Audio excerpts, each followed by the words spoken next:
Good morning. Today I'm reading another classic. It's part of a series, a 7-book series called The Chronicles of Narnia, and they're written by famous English author C.S. Lewis. The first one was published in the 1950s, and the one I'm reading today is The Lion, the Witch and the Wardrobe. It's very much the best known, and it's never been out of print since its original publishing. I'm going to start at the very beginning and read the chapter titled Lucy Looks into a Wardrobe. Once there were 4 children whose names were Peter, Susan, Edmund and Lucy. This story is about something that happened to them when they were sent away from London during the war because of the air raids. They were sent to the house of an old professor who lived in the heart of the country, 10 miles from the nearest railway station and 2 miles from the nearest post office. He had no wife, and he lived in a very large house with a housekeeper called Mrs. Macready and 3 servants. Their names were Ivy, Margaret and Betty, but they don't come into the story much. He himself was a very old man with a shaggy white beard which grew almost all over his face as well as on his head, and they liked him almost at once. But on the first evening when he came out to meet them at the front door, he was so odd-looking that Lucy, who was the youngest, was a little afraid of him, and Edmund, who was the next youngest, wanted to laugh and had to keep on pretending he was blowing his nose to hide it. As soon as they'd said good night to the professor and gone upstairs, on the first night, the boys came into the girls' room and they all talked it over. "We've fallen on our feet, and no mistake," said Peter. "This is going to be perfectly splendid. That old chap will let us do anything we like." "I think he's an old dear," said Susan. "Oh, come off it," said Edmund, who was tired and pretending not to be tired, which always made him bad-tempered. "Don't go on talking like that." "Like what?" said Susan. "And anyway, it's time you were in bed." "I'm trying to talk like mother," said Edmund. "And who are you to say when I go to bed? Go to bed yourself." "Hadn't we all better go to bed?" said Lucy. "There's sure to be a row if we're heard talking here." "No, there won't," said Peter. "I tell you, this is the sort of house where no one's going to mind what we do. Anyway, they won't hear us. It's about 10 minutes' walk from here down to the dining room and any amount of stairs and passages in between." "What's that noise?" said Lucy suddenly. It was a far larger house than she'd ever seen before, and the thought of all those long passages and rows of doors leading into empty rooms was beginning to make her feel a little creepy. "It's only a bird, silly," said Edmund. "It's an owl," said Peter. "This is going to be a wonderful place for birds. I'll go to bed now. I say, let's go and explore tomorrow. You might find anything in a place like this. Did you see those mountains as we came along? And the woods? There might be eagles, there might be stags, there'll be hawks." "Badgers," said Lucy. "Foxes," said Edmund. "Rabbits," said Susan. But when the next morning came, there was a steady rain falling, so thick that when you looked out of the window, you could see neither the mountains, nor the woods, nor even the stream in the garden. "Of course it would be raining," said Edmund. They'd just finished their breakfast with the professor and were upstairs in the room he'd set apart for them. A long, low room with 2 windows looking out in one direction and 2 in another. "Do stop grumbling, Ed," said Susan. 10 to 1 it'll clear up in an hour or so, and in the meantime, we're pretty well off. There's a wireless and lots of books." "Not for me," said Peter. "I'm going to explore the house." Everyone agreed to this, And that was how the adventures began. It was the sort of house that you never seemed to come to the end of, and it was full of unexpected places. The first few doors they tried led only into spare bedrooms, as everyone had expected that they would. But soon they came to a very long room full of pictures, and there they found a suit of armour, and after that was a room all hung with green with a harp in one corner, and then came 3 steps down and 5 steps up, and then a kind of little upstairs hall and a door that led to a balcony, and then a whole series of rooms that led into each other and were lined with books, most of them very old books and some bigger than a Bible in a church. And shortly after that, they looked into a room that was quite empty, except for one big wardrobe, the sort that has a looking glass in the door. There was nothing else in the room at all, except a dead blue bottle on a windowsill. "Nothing there," said Peter, and they all trooped out again, except for Lucy.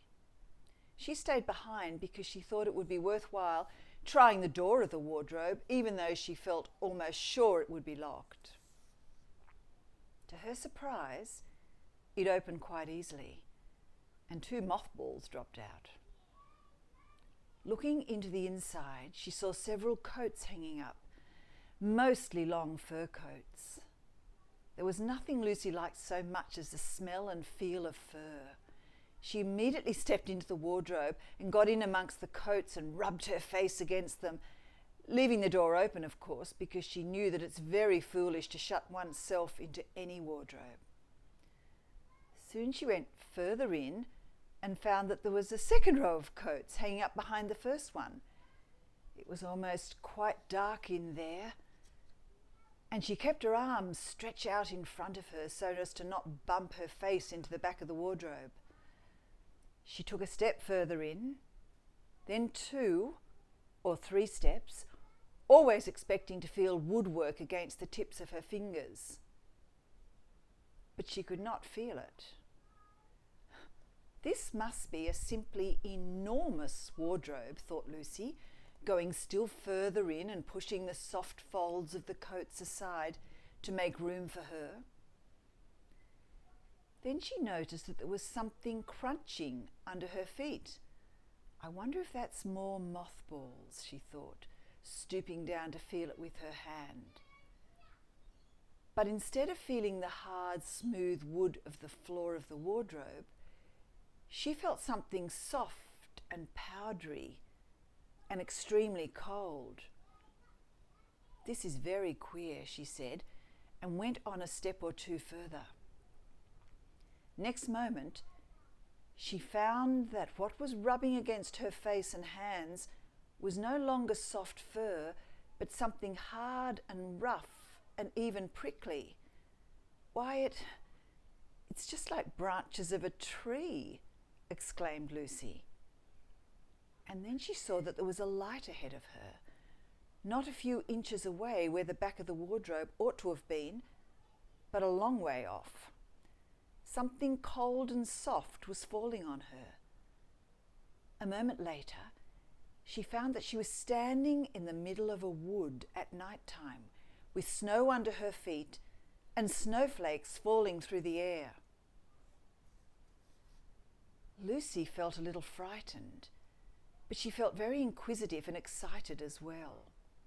She looked back over her shoulder, and there, between the dark tree trunks, she could still see the open doorway of the wardrobe and even catch a glimpse of the empty room from which she had set out.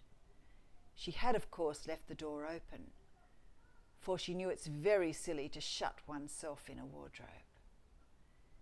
It seemed to be still daylight there. "I can always get back if anything goes wrong," thought Lucy. She began to walk forward, crunch, crunch, over the snow and through the wood towards the other light. In about 10 minutes she reached it and found it was a lamp-post, and she stood looking at it, wondering why there was a lamp-post in the middle of a wood and wondering what to do next. She heard a pitter-patter of feet coming towards her. And soon after that, a very strange person stepped out from amongst the trees and into the light of the lamppost. He was only a little taller than Lucy herself, and he carried over his head an umbrella, white with snow. From the waist upwards, he was like a man, but his legs were shaped like a goat's. The hair on them was glossy black, and instead of feet, he had goat's hoofs. He also had a tail, and Lucy did not notice this at first because it was neatly caught up over the arm that held the umbrella so as to keep it from trailing in the snow. He had a red woolen muffler round his neck, and his skin was rather reddish too.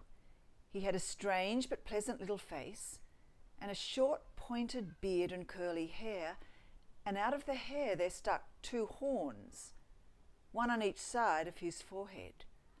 One of his hands, as I have said, held the umbrella. In the other arm he carried several brown paper parcels. What with the parcels and the snow, it looked just as if he'd been doing his Christmas shopping. He was a fawn, and when he saw Lucy he gave such a start of surprise that he dropped all his parcels. "Good gracious me!" exclaimed the fawn. And this is chapter 2, what Lucy found there. "Good evening," said Lucy, but the fawn was so busy picking up its parcels that at first it didn't reply.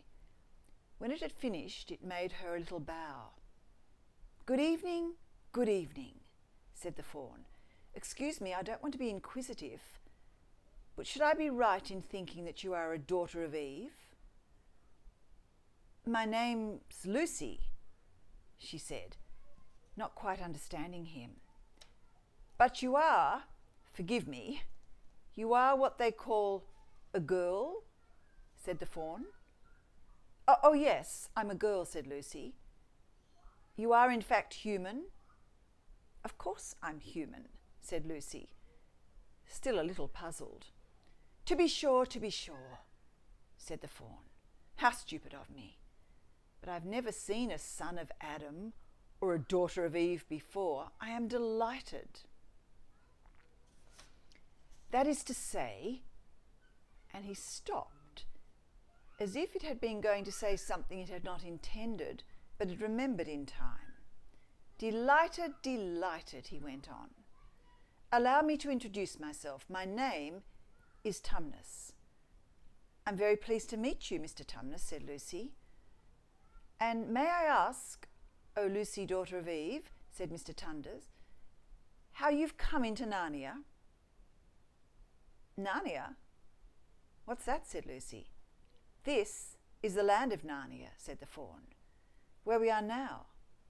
All that lies between the lamp-post and the great castle of Cair Paravel on the eastern sea.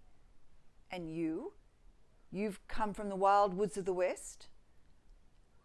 I got in through the wardrobe in the spare room," said Lucy. "Ah," said Mr. Tumnus in a rather melancholy voice. "If only I'd worked harder at geography when I was a little fawn, I should no doubt know all about those strange countries. It's too late now." "But they aren't countries at all," said Lucy, almost laughing. "It's only just back there. At least, I'm not sure. It's summer there." "Meanwhile," said Mr. Tumnus, "it's winter in Narnia, and has been for ever so long, and we shall both catch cold if we stand here talking in the snow.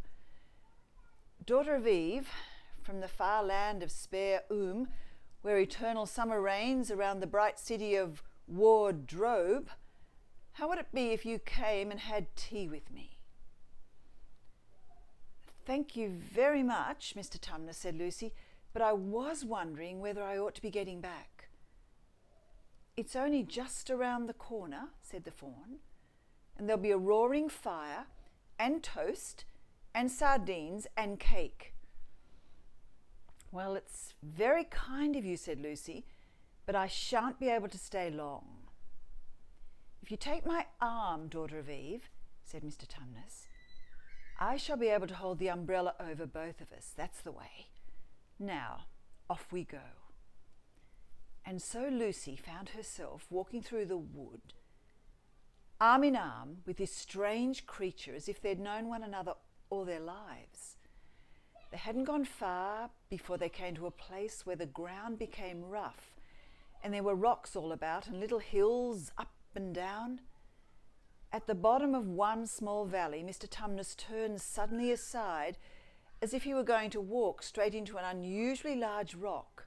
But at the last moment, Lucy found he was heading and leading her into the entrance of a cave. As soon as they were inside, she found herself blinking in the light of a wood fire. Then Mr. Tumnus stooped and took a flaming piece of wood out of the fire with a neat little pair of tongs and lit a lamp. "Now, we shan't be long," he said, and immediately put a kettle on. Lucy thought she'd never been in a nicer place. It was a little, dry, clean cave of reddish stone with a carpet on the floor and two little chairs. "One for me and one for a friend," said Mr. Tumnus, "and a table and a dresser and a mantelpiece over the fire, and above that a picture of an old faun with a grey beard." In one corner there was a door which Lucy thought must lead to Mr. Tumnus's bedroom, and on one wall was a shelf full of books. Lucy looked at these while he was setting out the tea things. They had titles like "The Life and Letters of Silenus and Nymphs and Their Ways," or "Men, Monks and Gamekeepers," "A Study in Popular Legend," or "Is Man a Myth?" "Now, daughter of Eve," said the faun, and really it was a wonderful tea. There was a nice brown egg, lightly boiled, for each of them, and then sardines on toast, and then buttered toast, and then toast with honey, and then a sugar-topped cake. And when Lucy was tired of eating, the faun began to talk. He had wonderful tales to tell of life in the forest. He told about the midnight dances and how the nymphs, who lived in the wells, and the dryads, who lived in the trees, came out to dance with the fauns. About long hunting parties after the milk-white stag, who would give you wishes if you caught him. About feasting and treasure-seeking with the wild red dwarfs in deep mines and caverns, far beneath the forest floor. And then about summer, when the woods were green, and old Silenus on his fat donkey would come to visit them, and sometimes Bacchus himself. And then the streams would run with wine instead of water, and the whole forest would give itself up to jollification for weeks on end. "Not that it isn't always winter now," he added gloomily. Then, to cheer himself up, he took out from its case on the dresser a strange little flute that looked as if it were made of straw and began to play. And the tune he played made Lucy want to cry and laugh and dance and go to sleep all at the same time.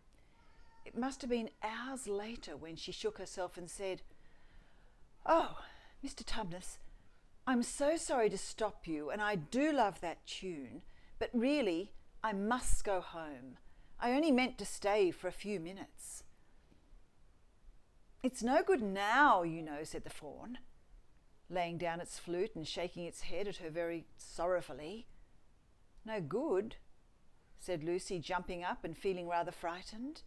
"What do you mean? I've got to go home at once. The others will be wondering what's happened to me." But a moment later she asked, "Mr. Tumnus, whatever is the matter?" For the faun's brown eyes had filled with tears. And then the tears began trickling down its cheeks, and soon they were running off the end of its nose, and at last it covered its face with its hands and began to howl. "Mr. Tumnus," said Lucy in great distress. Don't!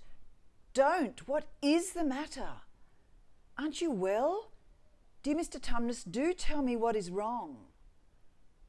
But the fawn continued sobbing, as if its heart would break, and even when Lucy went over and put her arms around him and lent him her handkerchief, he did not stop. He merely took the handkerchief and kept on using it, wringing it out with both hands whenever it got too wet to be of any use, so that presently Lucy was standing in a damp patch. "Mr. Tumnus," bawled Lucy in his ear, shaking him, "do stop. Stop it at once. You ought to be ashamed of yourself, a great big fawn like you. What on earth are you crying about?" "Oh, oh, oh," sobbed Mr. Tumnus. "I'm crying because I'm such a bad fawn." "I don't think you're a bad fawn at all," said Lucy. "I think you're a very good fawn. You're the nicest fawn I've ever met." Oh, you wouldn't say that if you knew," replied Mr. Tumnus between his sobs. "No, I'm a bad fawn. I don't suppose there ever was a worse fawn since the beginning of the world." "But what have you done?" asked Lucy. "My old father now," said Mr. Tumnus, "that's his picture over the mantelpiece, he would never have done a thing like this." "A thing like what?" said Lucy. "Like what I've done," said the fawn. "Taken service under the White Witch. That's what I am. I'm in the pay of the White Witch." "The White Witch? Who is she?" "Why, it's she that's got all Narnia under her thumb. It's she who makes it always winter and never Christmas. Think of that." "How awful," said Lucy. "But what does she pay you for?" "That's the worst of it," said Mr. Tumnus with a deep groan. "I'm a kidnapper for her. That's what I am. Look at me, daughter of Eve. Would you believe that I'm the sort of fawn to meet a poor innocent child in the wood, one that had never done me any harm, and pretend to be friendly with it, invite it home to my cave, all for the sake of lulling it asleep and then handing it over to the White Witch?" "No," said Lucy. "I'm sure you wouldn't do anything of the sort." "But I have," said the fawn. "Well," said Lucy, rather slowly, for she wanted to be truthful and yet not be too hard on him. "Well, that was pretty bad, but you're so sorry for it that I'm sure you'll never do it again." "Daughter of Eve, don't you understand?" said the fawn. "It isn't something I have done. I'm doing it now, this very moment." "What do you mean?" cried Lucy, turning very white. "You are the child," said Tumnus. "I had orders from the White Witch that if ever I saw a son of Adam or a daughter of Eve in the wood, I was to catch them and hand them over to her. And you are the first I've ever met, and I've pretended to be your friend, asked you to tea, and all the time I've been meaning to wait till you were asleep and then go and tell her." "Oh, but you won't, Mr. Tumnus," said Lucy. "You won't, will you? Indeed, really you mustn't." "And if I don't," said he, beginning to cry again, "she's sure to find out, and she'll have my tail cut off and my horns sawn off and my beard plucked out, and then she'll wave her wand over my beautiful cloven hooves and turn them into horrid solid hooves like a wretched horse's.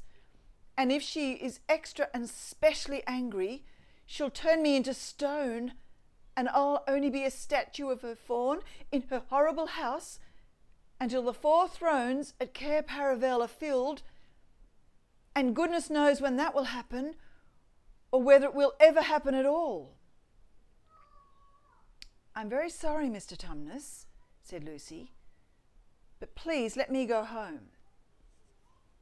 "Of course I will," said the fawn. "Of course, I've got to. I see that now. I hadn't known what humans were like before I met you. Of course I can't give you up to the witch, not now that I know you. But we must be off at once. I'll see you back to the lamppost. I suppose you can find your own way from there back to the spare and the wardrobe?" "I'm sure I can," said Lucy. "We must go as quietly as we can," said Mr. Tumnus. "The whole wood is full of her spies. Even some of the trees are on her side." They both got up and left the tea things on the table. Mr. Tumnus once more put up his umbrella and gave Lucy his arm, and they went out into the snow. The journey back was not at all like the journey to the fawn's cave. They stole along as quickly as they could without speaking a word, and Mr. Tumnus kept the darkest places. Lucy was relieved when they reached the lamppost again. "Do you know your way from here, daughter of Eve?" said Mr. Tumnus. Lucy looked very hard between the trees and could just see in the distance a patch of light that looked like daylight. "Yes," she said, "I can see the wardrobe door." "Then be off home as quick as you can," said the fawn. "And can you ever forgive me for what I meant to do?" "Why, of course I can," said Lucy, shaking him heartily by the hand. "And I do hope you won't get into dreadful trouble on my account." "Farewell, daughter of Eve," said he. "Perhaps I may keep the handkerchief?" "Rather," said Lucy, and then ran towards the far-off patch of daylight as quickly as her legs would carry her. And presently, instead of rough branches brushing past her, she felt coats, and instead of crunching snow under her feet, she felt wooden boards, and all at once she found herself jumping out of the wardrobe into the same empty room from which the whole adventure had started. She shut the wardrobe door tightly behind her and looked around, panting for breath. It was still raining, and she could hear voices of the others in the passage. "I'm here," she shouted. "I'm here. I've come back all right." That's just the first 2 chapters, and this is only one of 7 books. If you're not familiar with the Chronicles of Narnia, I suggest you find them and read them for yourself, or, better still, find someone to read to you. This really is the most wonderful fantasy series, and I know you're really going to enjoy it. Bye till next time.